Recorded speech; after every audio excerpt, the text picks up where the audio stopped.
السلام عليكم ورحمة الله، كيف دايرين؟ لاباس عليكم؟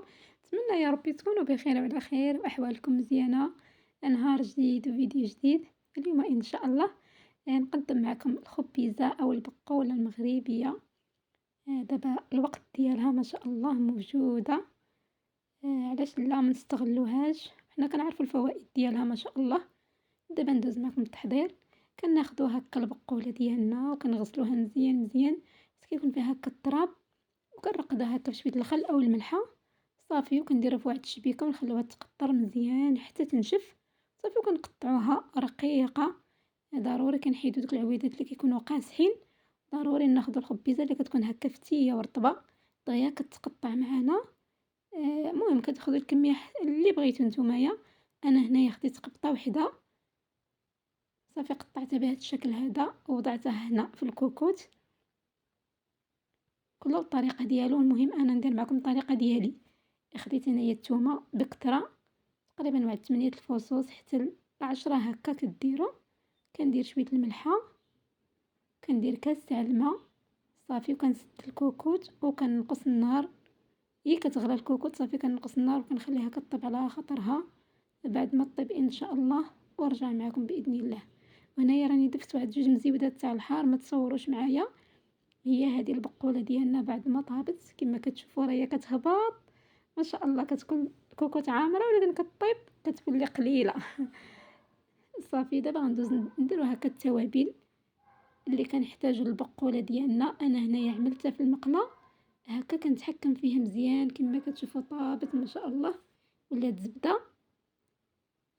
درتها هنايا في المقلة باش هكا نتحكم في التشحار ديالها مزيان، احسن من الكوكوط شويه هكا غارقه ما غتخلينيش هكا نخلطوها مزيان كما كنقولوا.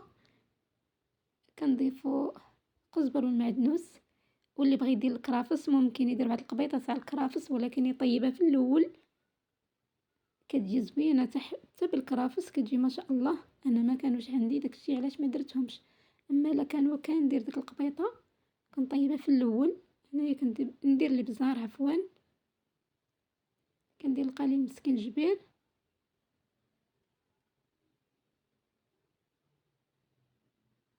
كندير فلفله حمرا تقريبا معلقه عامره. كاين اللي كيدير مطيشه الحك او مطيشه محكوكه، انا ما كنديرش فيها الصراحه، كنديرها بهذه الطريقه. حنا غنديروا الحامض ما نحتاجو كاع مطيشه. كندير هنايا نص معلقه ديال الخرقوم بلدي،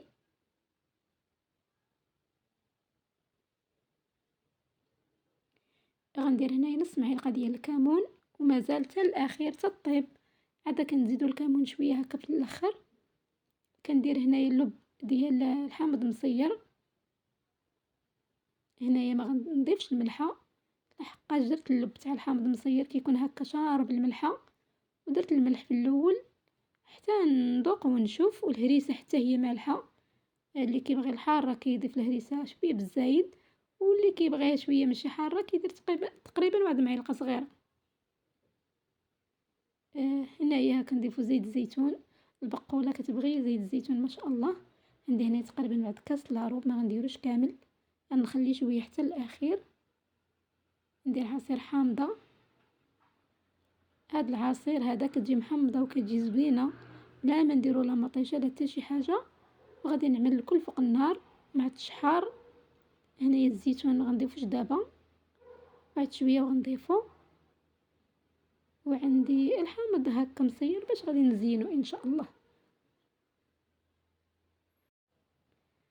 صافي وغندير المقله ديالي فوق النار مع هكا تحرك حتى هاد التوابل كلهم تشربهم لينا البقوله ديالنا.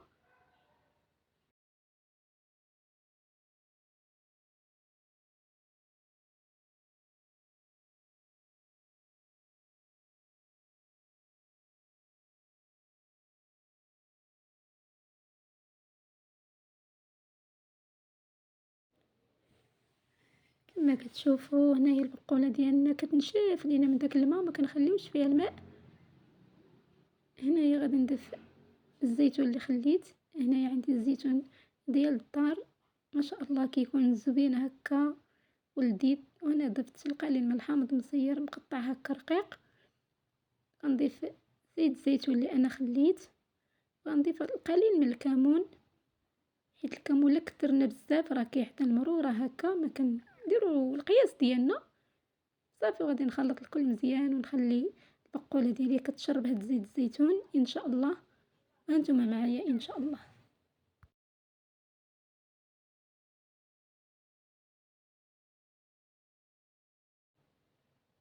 كما كتشوفوا أخواتي هذا هو الشكل النهائي ديال البقولة ديالنا.